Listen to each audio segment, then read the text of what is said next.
So I was waking up in the middle of the night, staying up, and by the time I'd get back to sleep, it'd be time to wake up again. And I never had these issues, ever, ever, ever, ever. Research suggests up to 60% of cancer survivors suffer from insomnia. Michael Jones, a prostate cancer survivor from Brooklyn, has had a hard time falling asleep and staying asleep since undergoing a prostatectomy in 2006.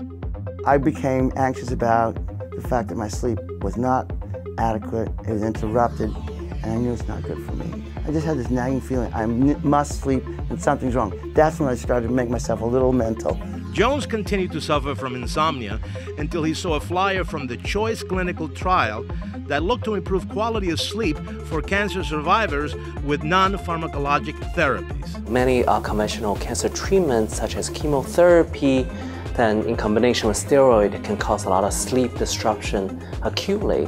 And when those acute sleep disruption remain untreated or undertreated, and eventually many cancer patients develop chronic insomnia.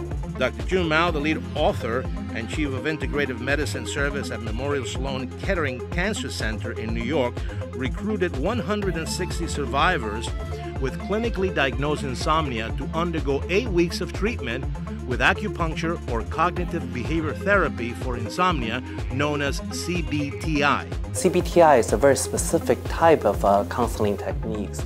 It's different than the generic CBT for treating depression or anxiety. It really targets a specific behavioral pathway leading to insomnia.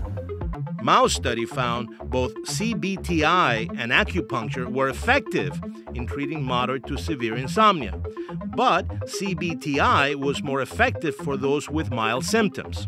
It does tell me as a clinician as well as a researcher, for mild sleep issues, really we need to start with behavioral change rather than go to acupuncture.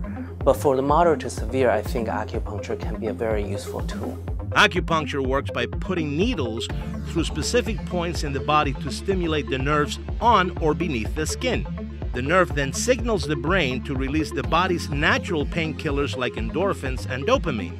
So some of the needles are in the scalp and in the ear and also in the wrists or around the feet. The most common way to treat insomnia is typically with sleeping pills, but Mao says they're only effective for short-term sleep management and can cause dependency.